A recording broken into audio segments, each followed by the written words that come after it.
Hello, friends. Believe it or not, this is episode 4 of Ever Be. I still get giddy every time I start recording because this is just a really fun dream come true.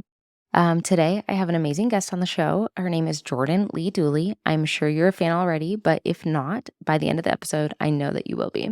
She is a best-selling author, host of the She podcast, and she's a beautiful Christian wife and mother who's passionate about grace-based holistic living. And I have learned so much about clean living from her over the years. We're going to dive in and learn so much on today's episode about what clean living really is, what are some really simple, practical ways to get started, and how not to let the whole thing be really overwhelming and just this big beast that you can't tackle. It's all about starting small and building onto it and having a grace-based approach. So I can't wait. Let's get started.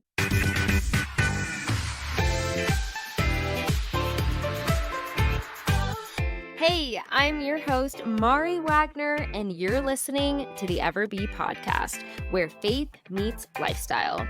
I'm so excited you're here. Whether you're a new listener or a longtime follower, I know there's something here for you. Pull up a chair and listen in for insightful, real-life conversations and actionable steps on how to claim the full life God created you for. If you're a woman desiring to live a Christ-centered life in today's modern world, then this is for you. Welcome to the Ever Be podcast. Jordan, welcome to Ever Be. I'm so excited to chat with you today and have you on the show. I'm sure I've told you this before, but I'm a big fan. I've been following you and listening to your podcast since I was in college. So it's been beautiful to follow your story and to be encouraged by your story, and having you on the show today to share your wisdom with my audience is a full circle moment for me. So thanks for coming on. Well, thank you for all that encouragement and support. I'm honestly so thrilled to be here. I love all that you're doing. So I'm ready to chat and just so excited to serve your community. Beautiful. So for my followers who may be meeting you for the first time, can you just give us a little bit of your background, maybe what you do now? Yeah, absolutely. So now in my spare time, when I'm not wrangling two little babies and toddlers running around, I podcast, I write books, I share a lot of really grace-based wellness, holistic living, natural living type lifestyle stuff on social media. I say that I talk on the internet. And that is really what I do. And I love to write, I love to speak. So that's what I spend a lot of my time doing. I've actually been doing that for about a decade now. It started with an Etsy store, ironically, when I was in college back in 2015. So almost 10 years ago. And it was really just a Christian Etsy store. And I did a lot of hand lettering. I did a lot of scripture, a lot of I would make decor. I made journals and a lot of things that I would use hand lettering and design for, but it was all faith based. And then that just kind of slowly evolved into writing and storytelling and sharing more online, and really have just done that for the last decade. And it's kind of followed my own journey. It's grown and evolved with me as I've gone from college student to newlywed to struggling with fertility for years and being refined by suffering for sure. Yeah. And then now in my journey as a mom. So it's just kind of grown up with me and evolved as I've evolved, and the Lord's just taken me through different seasons, but that's what I do now. I spend a lot of time on social media, on my podcast, and I'm writing my third book. So, have a lot of Nice. time spent doing that.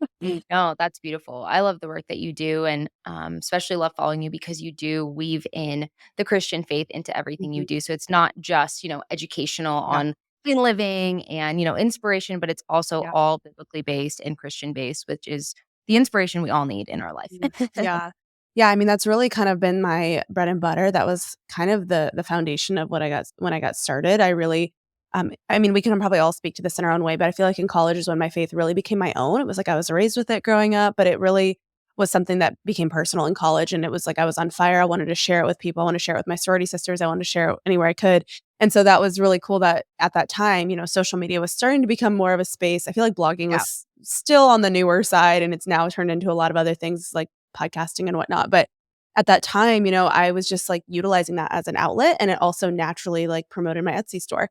And it's cool the way that I've been able to utilize storytelling and also biblical principles as the foundation of whatever it is that I'm talking about in that season, whether I'm, in a season where I'm sharing a lot of my wellness journey or a season where I'm sharing um, my business journey or whatever it might be. So it's always kind of been the foundation. I always say a lot of times I think online we tend to try to make Christianity or the gospel like a niche, like a genre, like I'm a Christian, fill in the blank, right?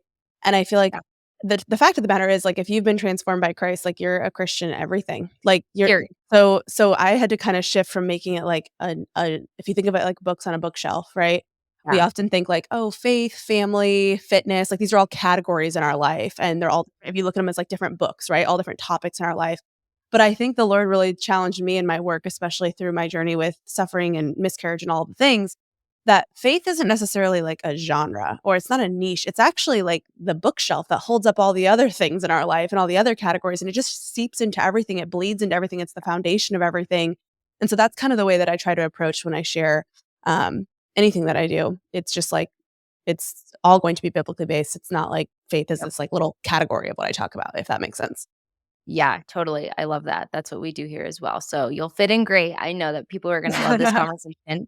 So let's dive in. Let's start real basic. Yeah. At least for Yeah. me, clean living, holistic living is still relatively new. I started learning about this maybe like 3 years ago, but I didn't actually start implementing things until maybe a year ago, a year and a half ago. There was a lot of, buzz happening on Instagram, podcasts that I was listening to, stuff like that. And I found it all very interesting. But at the same time, I found it really overwhelming, and I wasn't really even sure what it was, really, where to Yeah. start. So let's break it down. Let's start real simple.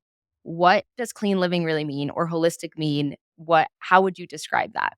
Yeah, so I think those are 2 different terms that are often used interchangeably, but I think they Yeah. actually can almost mean 2 entirely different things. So let's look Yeah. at clean living and then let's look at it from a holistic perspective. So clean living really just means it doesn't mean like cleaning your house all the time. It really just means trying to utilize when it comes to your everyday products and the things that you are putting on and in your body from like a food standpoint to a product standpoint. It's just trying to choose products that have slightly better ingredients. A lot of our conventional products unfortunately have a lot of questionable, potentially harmful ingredients, some known carcinogens, hormone disruptors, things that can really impact our body. Now, in the tiny microdose that they might be in, a counter spray, if that was the only exposure we had, probably shouldn't be too concerning. But when you consider the fact that a lot of these types of ingredients are in all of our personal care products, or the majority of personal care products, conventional personal care products, as well as the majority of household products, the majority of, and then we're exposed to things in our environment that we almost can't control. There's just so many different exposures to environmental concerns and toxins and things that can Yeah. impact our body, our fertility, our hormones, our overall health. So, clean living in a nutshell is just trying to choose cleaner products, which is unfortunately not really a very regulated term. So, what might be clean to one person isn't necessarily clean to another. So, Yeah. the Yes. idea, it just in a nutshell, is trying to choose slightly better ingredients. And the reason a lot of these, we can maybe get into the reason why a lot of these conventional products have maybe concerning ingredients. But the point is, it's just trying to make better choices and being a little bit more thoughtful of what are the ingredients in the products that I'm using on a daily basis that I'm exposed to and the things that I can control. Because there's a lot of things in our external environments that we can't control. So, what's Yeah. within my control and how can I make slightly better choices to, utilize products with slightly cleaner ingredients? The holistic piece of the conversation, again, very interchangeable, but I look at holistic living and holistic health, not so much, I think a lot of times you hear that and you think like kind of like woo woo, just like all the hippy dippy everything, right? Yeah. And Totally. that can be true to a degree, but I really think, when you think about holistic health, and this is something I really had to I guess, uncover and walk through personally because for a while, health to me was I work out and I eat salads, right? And then I was like, wait, so why are my hormones a mess? Why am I having, recurrent miscarriages? Why am I Yep. having cystic acne at age 27 or whatever? So it was an interesting kind of shift for me where it's like health is so much more than fitness or lifting weights or exercising or eating, greens, right? But that's kind of what health culture pushes. That's what we see a lot. That's at the forefront.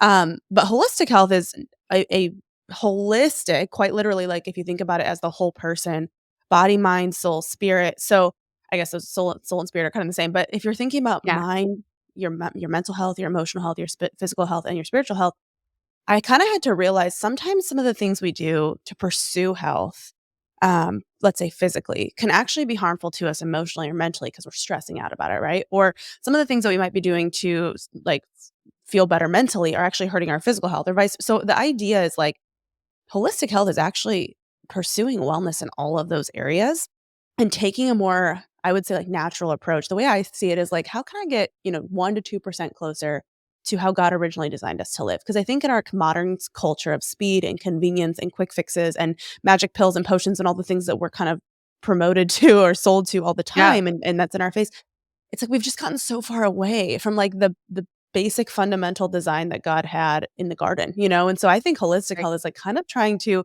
in the best way we can in our modern culture without stressing or being perfect about it, leaning a little bit back into, "Wait, what did God create? And how are we Right. originally designed to live? And how can I maybe lean into that and try to get a little bit closer back to that in today's world where we're just so far away from it?" So, that's kind of the way I define those 2 things. Yeah, I love it, and I love that you made the distinction between the 2 things because I think you're right. It can be used interchangeably, but someone Mhm. might be trying to live a more cleaner lifestyle, but not really going down, like, a holistic health path. So, today we're gonna dive into, dip our toes into a little bit of both because I think both are important.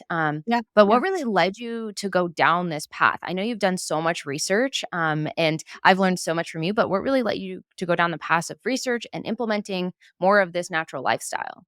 Yeah, I would say what really started it, I was kind of curious because I was struggling with adult acne. I was struggling with, like, chronic cystic acne for years, and I was like, "Where is this coming from?" Yeah, Ironically, if I look back, it was kinda shortly after I got off birth control. I didn't really have a whole lot of issues with skin or acne prior to getting on birth control, and then I got on that for, like, a very short period of time when I first got married because my doctor told me that was a good idea. And then yeah. after, like, 6 to 12 months, I was like, "I don't wanna be taking this." And that was interestingly enough when I feel like things kind of, like, had a domino effect. So looking back, I'm kind of curious as to, like, the role that played, and it really made me rethink a Right. lot of things on that. Um, Yeah. but and then I've really changed my view on birth control as a whole since I was 22, but that's another conversation. So, all of that said, you know, that coupled with I was a little bit frustrated with what was going on with my skin, so I was like, maybe I need to start investigating." And then I just started having miscarriages, and I was young and healthy, and then I just stopped getting pregnant altogether for a bit there. Mm. And so it almost didn't make sense. A lot of doctors were like, "Well, you're young, you're healthy, it's a fluke." And something in my gut was just like, call it the Holy Spirit. I was just like, I don't think so. Like, this doesn't make sense? So I started investigating. I started working with integrative doctors. I started just really digging deep. This was back in 2019, 2020. And I feel like that's kind of when things started. More and more people were talking about this. I don't know if it was coupled with just what was going on with COVID Yeah, and people wanting to be more yeah, health conscious, but I feel like in the last 4 years, it's become more of a common conversation on social media. But at the beginning, I was like digging to try to find information. But that was really what kicked it off, was struggling with acne and wondering why, and I didn't totally dive in at that point because it was annoying, it was an inconvenience, but it wasn't totally disrupting my life. But then when I yeah, started losing babies and I was walking through heartbreak and trying to make mm, sense of what was going on and also support my body, just from a healing from pregnancies and losses standpoint right, and try to support my fertility, I was like, "Whoa, there's a lot of things that I'm consuming and doing and coming in contact with and using every single day that could be having a negative impact. Like, what can I be proactively doing just in my everyday life, to better support my body and my body's ability to support a pregnancy?" So that was kind of what really kicked it off about 4 or 5 years yeah, ago. yeah. No, thank you for sharing that. That's tough, and unfortunately, I think that a lot of women can probably relate to that more and more now. Yeah. And a lot of them don't really have answers as to why, or don't really know what's affecting it or Mhm. where to start. So what if, Yeah. yeah, if someone is here listening and they're kind of at the beginning of this journey as well. I know when I was first starting, I would Mhm. hear people talk about, like you said, like different things that are affecting our fertility, our health, Mhm. our gut, our well-being, and Yeah. it could be environmental toxins, it could be, harmful toxins in our Mhm. products, it could be the food we're eating. Where should someone really Yeah. start? Yeah. I mean, that's the big question, right? And I think the hard part is as you start to become more aware, it's like once you know, you can't unknow, and it's really easy to get sucked into trying to control everything and fear and feeling like you have to fix everything, and if you don't fix everything, you might as well do nothing, right?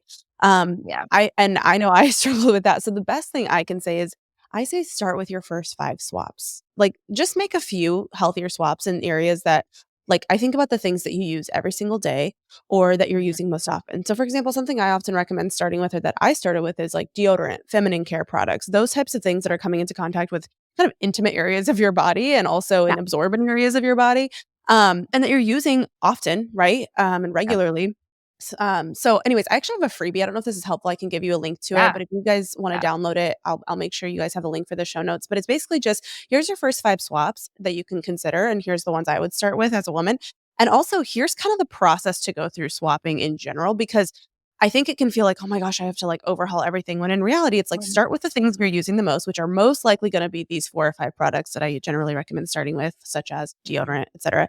Um, and then once you've kind of found your, lower tox, less harmful, staple for that, your switch, your everyday go-to, then you move on to the next one. And I generally say, like, it can be really helpful to start with the things like your personal care products. So that's kind of where I recommend. A lot of people will say, like, your laundry detergent. There's not like a perfect or right answer, but Right. I think of like the things you're putting on your body every single day, the things that you're, even thinking about, like the things your food are coming into contact with. So one of the first 5 swaps I often say is like maybe eliminating like plastic food storage containers, things like that. So Yeah. just those things that have, really been linked to, how they can affect hormones. A lot of them are, but what are the things that we're using most and most often in our lives? Let's start with those.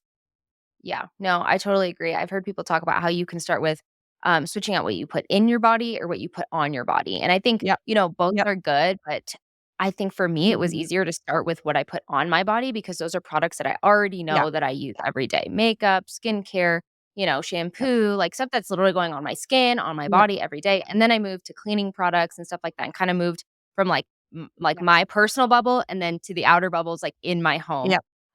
So that's great Yep. advice. If you think of, like, your home as, like, a room by room roadmap, I usually say, like, start with the bathroom because that's mostly Girl. all the stuff you're, like, washing your hair with, putting on your body, putting in your body, like, all that kinda stuff, and I agree Yeah. about the food thing, but the tricky thing with, like, what you put in your body in terms of, like, food, it is tricky because it's like you have to then it's like a whole different it's not tricky, it's not that complicated, but I guess my point is when you're trying to do both at the same time, and you're like, "Well, what I put Yeah. in my body is, important," whatever, you can almost feel like you're trying to learn and do too many things at once. That's where it's like, just compartmentalize, and it's hard, I think, as women because we wanna, like, think about everything, and I know I do that even now, so it's like, "This is the focus for today, let's Yep. start with that," and then we can actually, like, feel like we accomplished something because otherwise you just kinda feel like you're Yep. spinning your wheels, not like, doing a lot, but not actually, like, making a significant impact, so Yeah.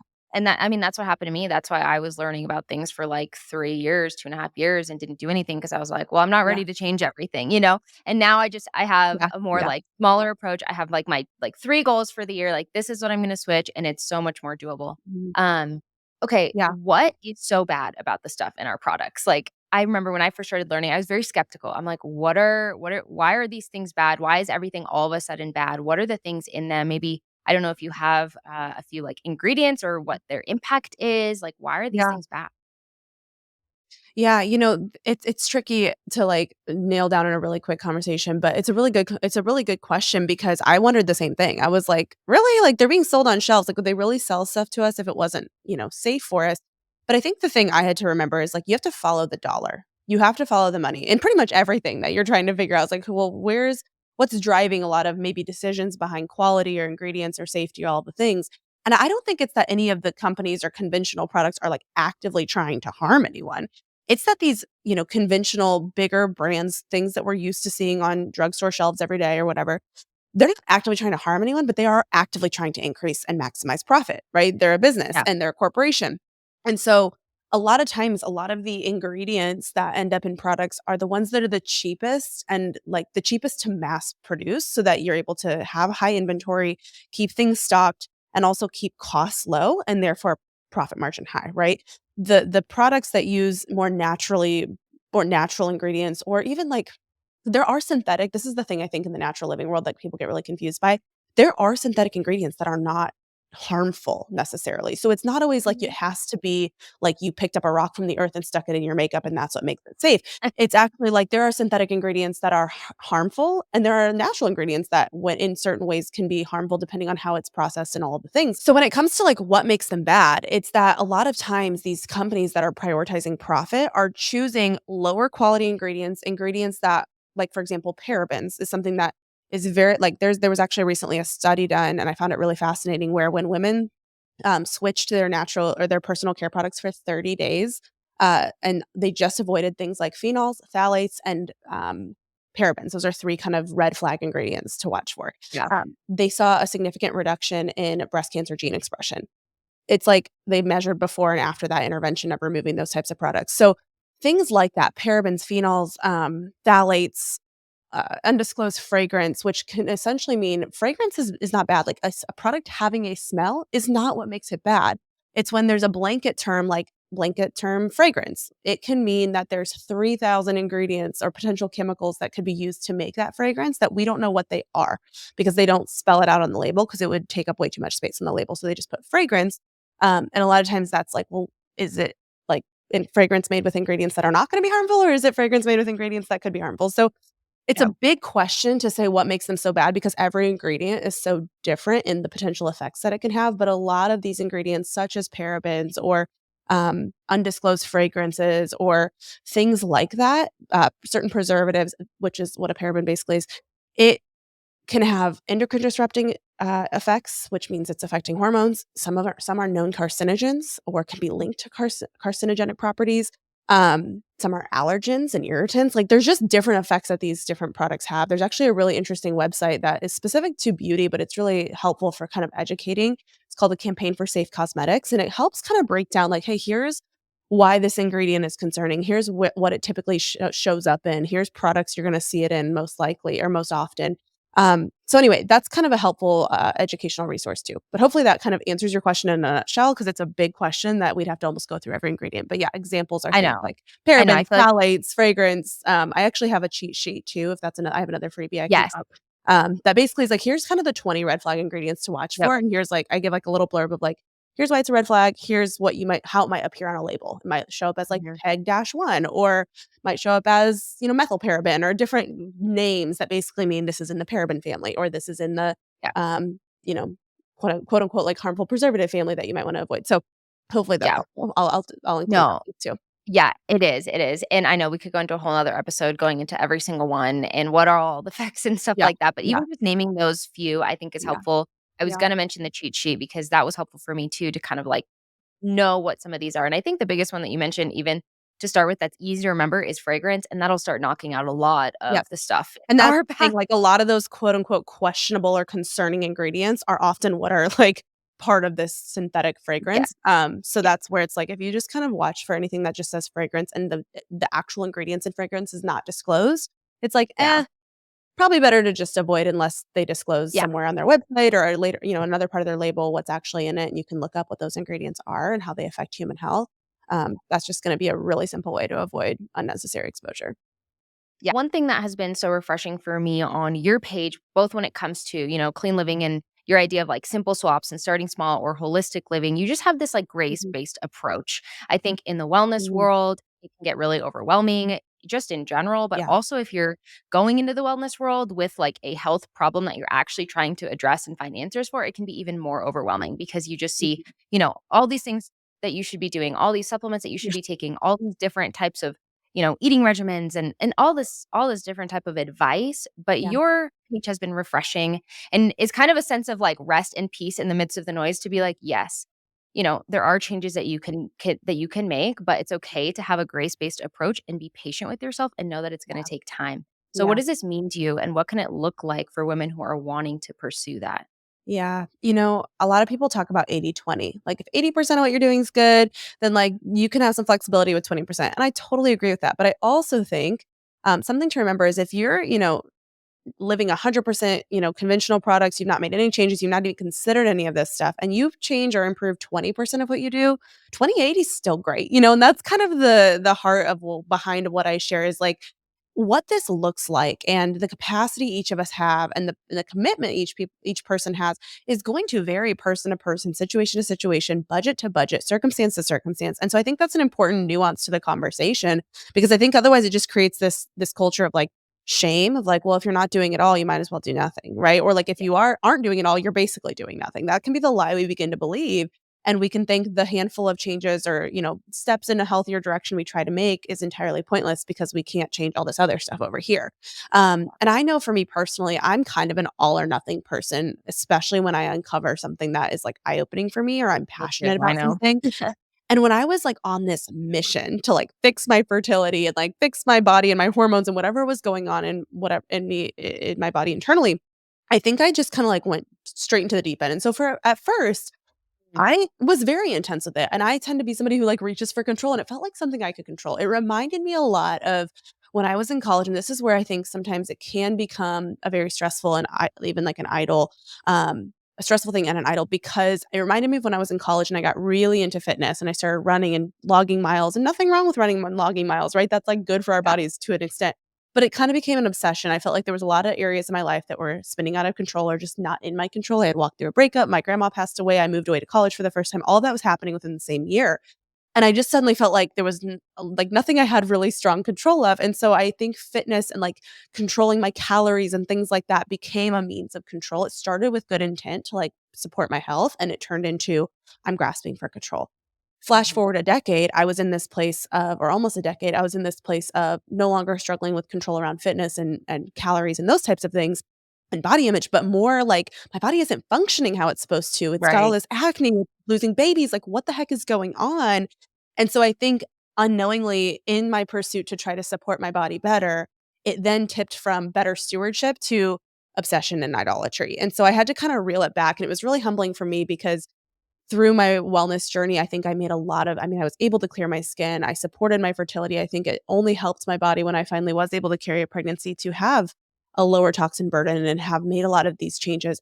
But I had to shift to a more like, okay, Lord, the Lord, you're in control because, it was really humbling. There was a time where I kind of came to this realization I still had to have support from modern medicine, such as blood thinners and things like that in my pregnancy to Mhm. support a pregnancy. So that was like one of those moments where I was like, okay, I think all these healthy changes have absolutely been beneficial and helpful for various reasons. My skin is showing that. Like, there's been a ton of benefits, and I think it's only helped my fertility. However, this lie that I think the wellness culture has started to make me believe that you're in control of your fertility, and if you just change all these things and avoid all of these things, you will fix it.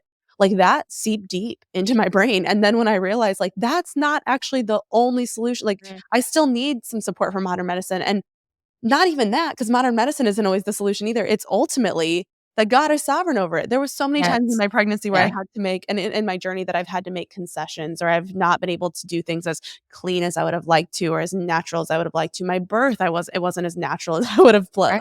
liked. You're right. And it was just like one act of surrender after another. So it's like, I think when it comes to wellness and it comes to making swaps and clean living and all these things, this grace-based approach really means like stewardship in the best way you can, but with a heart posture of surrender because we aren't in control. And we don't get to like, we can make all the swaps in the world and we might not get the result or the outcome or the fix or the healing that we expect physically. Yes, our bodies are designed to heal. I believe God made our bodies perfectly. But this lie that if you can heal yourself if you just eat all the right foods and avoid all the wrong things and do all this, like, it totally cuts God out of the picture, even if we do it as Yes. Christians, and so that's where it's like, ultimately, I had to come back to, He is sovereign over it all, which means that I can do the best I can with what I have, where I'm at with my budget and my time and my life and all that, but if I need to make like, just the other night, it was like one of those moments we had to order carryout, and it all came hot food in plastic, and I was like, "Ah, that stresses me out." For a second, I had a moment because I try to avoid eating hot food out of plastic for Yeah. various reasons. And I was just like, "Lord, cover it." Like, sometimes you just have to release it, and that's where it's like, if I tried to do everything perfectly and didn't make those concessions or those, um, not concessions isn't the right word, what's the word? Compromises, Compromise. where it was like, "This is what we gotta do for life, and I gotta feed my family, and this is what we had to do because we were traveling," and it's just like, I think we can get so the more we know, the more stressed we can get, and it's like, our intent and our heart for being better stewards can really quickly turn into forgetting God is sovereign over the details that we can't control, and so that's kinda where I'm like, you have to take a grace-based approach. You gotta do what you can where you can and, like, celebrate the progress and not aim for perfection.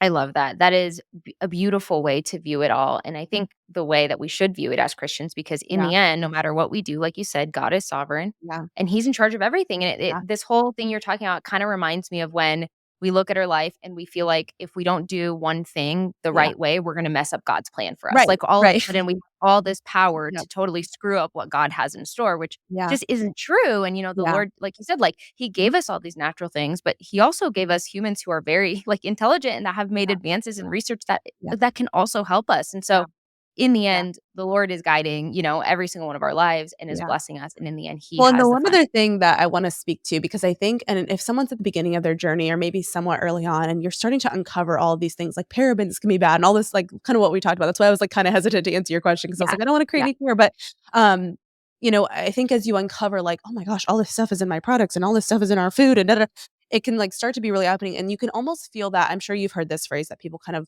nonchalantly say like, everything's going to kill you. Right. And I think people And say that either as a way to dismiss having to make any like intentional yes. changes, like, everything's going to kill you. Or it's like, oh my gosh, everything's going to kill you. And you kind of freak out. Right. It's like one or Yeah. the other is these two extremes.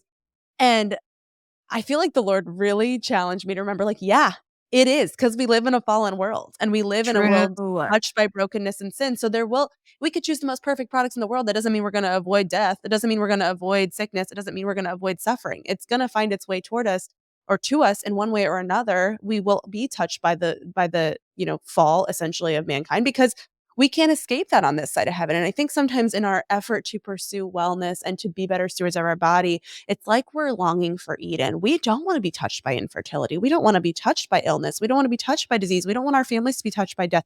So we like insulate and it can almost quickly, and that doesn't mean like we shouldn't do anything, but we, I think, try to do everything or the fear of like, oh my gosh, everything's going to kill us or everything's going to cause infertility or everything's going to mess up our hormones. It's like, Yeah. yeah, it is. And I think I actually felt more peace in my journey when I came to accept that. Like, not from like a place of like, laziness, like, well, everything's going to kill you, so I'm not going to do anything. But instead, from this place of like, yep, ultimately, I'm going to be touched by disease and death and brokenness and like suffering on this side of heaven. So the sooner I Yep. can remember that and make peace with that, the more like freedom I can pursue a wellness journey from because it's like, okay, I'm going to do what I can to Amen. like mitigate risk, support my body where I can, but like I'm not getting out of this thing alive. Last I checked, the like death rate was 100%. So if I can make sure I'm investing in eternity as much as I'm investing in Right. my product swaps and the things that I'm doing in my temporal life to support my body, that's, I think, the sweet spot. And that's where we're able to do it from a place of so much more joy and freedom. That is so, so good. Snaps, claps all around. I love that. Okay, on the same topic of, Lord is sovereign of all, and we're gonna encounter suffering in this world, and keeping our eyes on the Lord essentially is what we should be doing in our life no matter what. So, why does this lifestyle really make sense from a Christian and biblical perspective? How do we see that this is more Yeah. than just a trend and it really is something that we're called to do as Christians? Yeah, I think that answer is two-part. One, it kind of goes back a little bit to what I said at the beginning about, just getting a little bit closer back to, like, really looking at, like, how did God design us to live, and how are we able to get a little bit closer to that? How can we, live a little bit more aligned with that, be a little bit more mindful of the things that we reach for or use? Um, Simultaneously, I think the other part of the conversation, as much as this can become an idol and a fear-driven thing, and as much as we need to keep a realistic, surrendered perspective and heart posture toward it, the reality is, I think about my life now as a mom, but this applies to anything that you're being called to do. I know that the mornings I wake up from poor sleep, don't eat first thing in the morning, and I'm now hangry and tired and like overwhelmed. I'm not the best me, and I'm short with my family. I'm crabby. I'm like more critical, things like that. I'm frustrated. Um, and so I realized, like, when I feel like crap, just in that, like, temporal short, like, I eat breakfast and I'm better, right? But, like, in that Mhm. micro example, I think that's a micro example of a macro reality that when we aren't taking care of our body, when we're not well rested, when it's, when our hormones are all a mess, when we aren't nourishing ourselves well, when we aren't proactively supporting our bodies and feel kinda like crap, we are not as equipped to show up for our calling and to steward our calling well. So, yes, we don't wanna make it an idol. Yes, we wanna keep a surrendered heart posture that God is ultimately sovereign over the things we can't control, but that doesn't mean we neglect it altogether, because if we do that, we're gonna feel like crap and we can't show up for our calling very well when we feel like crap. We're not gonna be very patient. We're not gonna be very kind. We're not gonna have those fruits of the spirit as well as we could if Yeah. our bodies were well supported, because our bodies and our souls are so integral, and I think sometimes as Christians, we almost, like, separate them, like, your body just carries your soul. It's like, okay, Yes. true, kinda, but also, like, they're, like, inseparable, and so the Yeah. spiritual element is so impacted by the physical and vice versa.